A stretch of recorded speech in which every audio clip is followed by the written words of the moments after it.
Hey, it's James, Fathers' Rights and Resources, hashtag how I got custody. Um, I've said this before and I've said it again. I actually remember in TikTok, I got the link to my flow page in the bio. It's going to warn, oh, this is a dangerous site to go to. I guess it's because it's like a link tree and it's not a traditional website. It gives some kind of warning. I don't know why.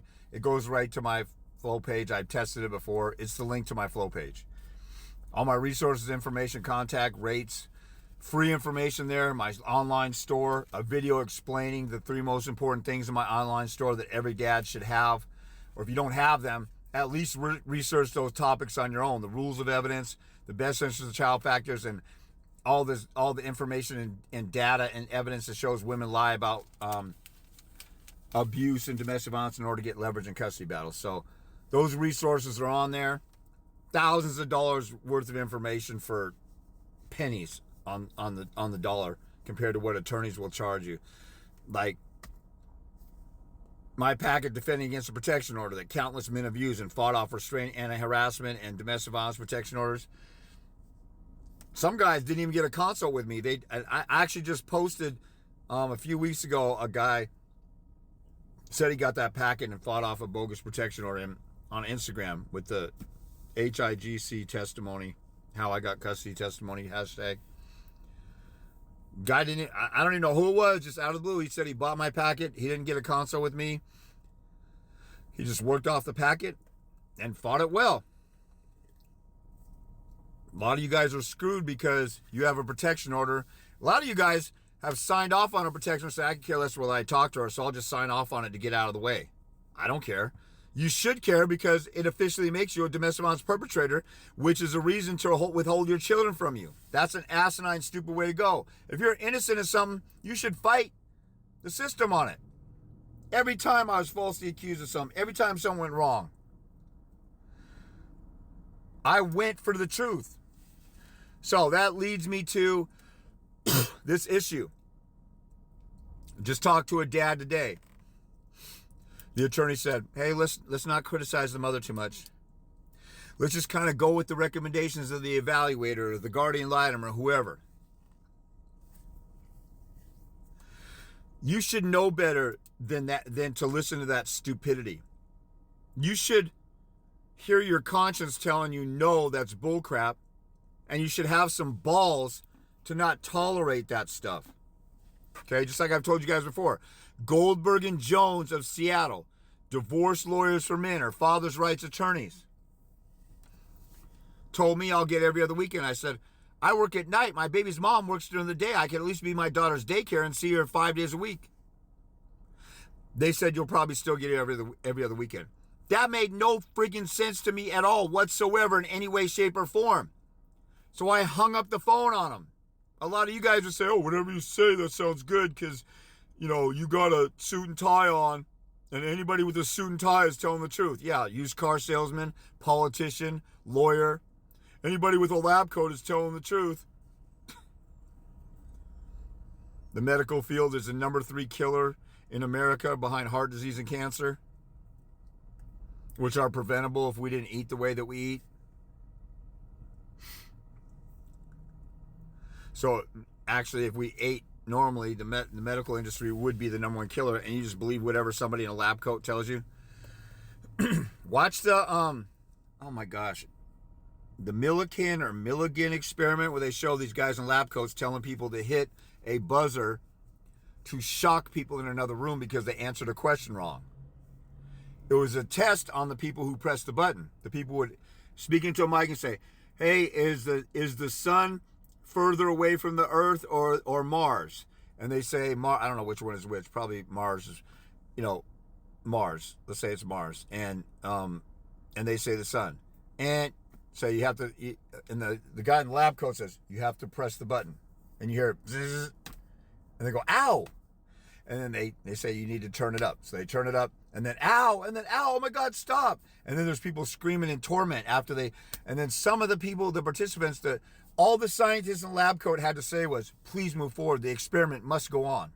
And people kept pressing it. Some people, about 30% of people pressed it to a lethal point, or what would have been considered lethal. It was all fake, but it would have been a lethal point of shock.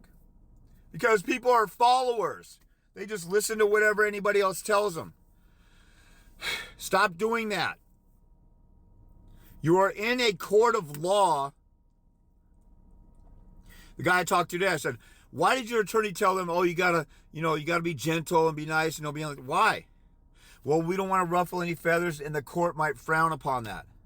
Why are you talking about anything and everything except, I mean, this is crazy. You're in a court of law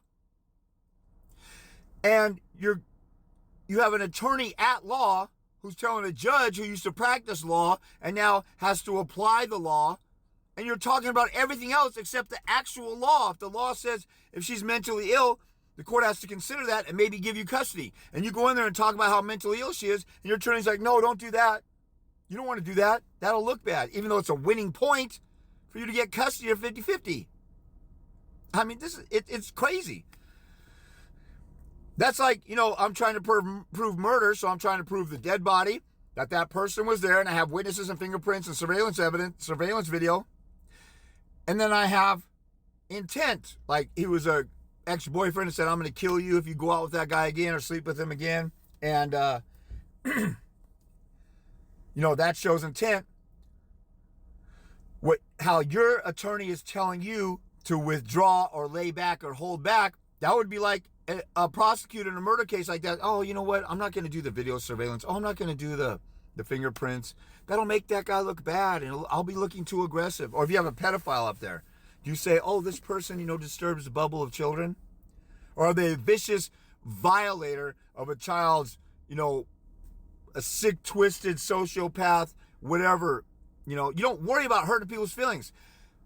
And then also, like I said before, the whole purpose of court is to resolve a dispute that you can't resolve yourself.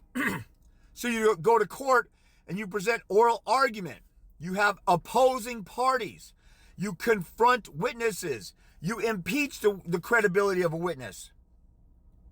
They have a prevailing party. Everything, the wording describing a court is describing a competition or a competitive event, including things where you prove that somebody's liar. You get to confront your witnesses.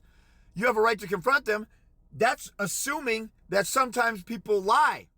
And so for you to go to court and say, well, she's lying, that's not a blasphemous argument. That's not an outrageous argument. That's a normal argument in a court of law.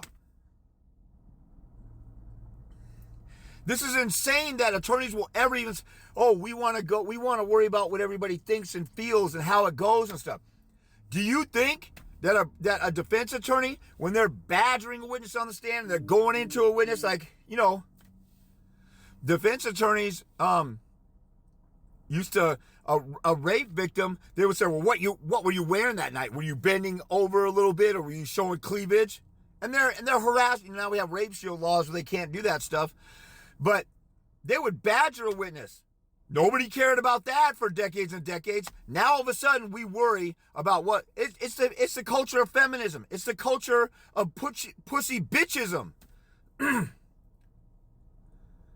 are a bunch of pussies. Women are a bunch of feminists. And then when you all go to court, you're like, oh, let's not. It's the culture of the court. It's the society's norm. It's literally like, and some people don't like me using these analogies, but they're a part of our history and culture, and they're factual.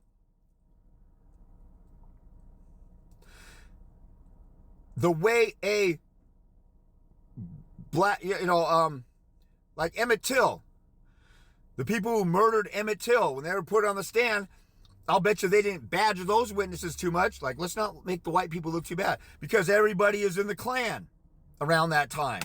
Or everybody's at least racist or have a racist mentality, or there's peer pressure to be racist. Like, there's so many white people who talk about, oh, in slavery days, I would have stood up and I would just stand up for this and that. I'm like, you wouldn't have done anything because it was the norm. Egregious, unethical, evil deeds are when they're the norms in society, people just tolerate them because they don't want to stick out. A lot of the Hitler's henchmen said we were just following orders. If we would have stuck out our necks and stood up for the Jews or not tortured them, we would have been killed. That's human nature. It takes an extra set of balls to be able to stand up against something like that. Anyway, it's like that. You're dealing with the culture of court. Stop catering to the culture of the court. Fight for the law and truth and justice.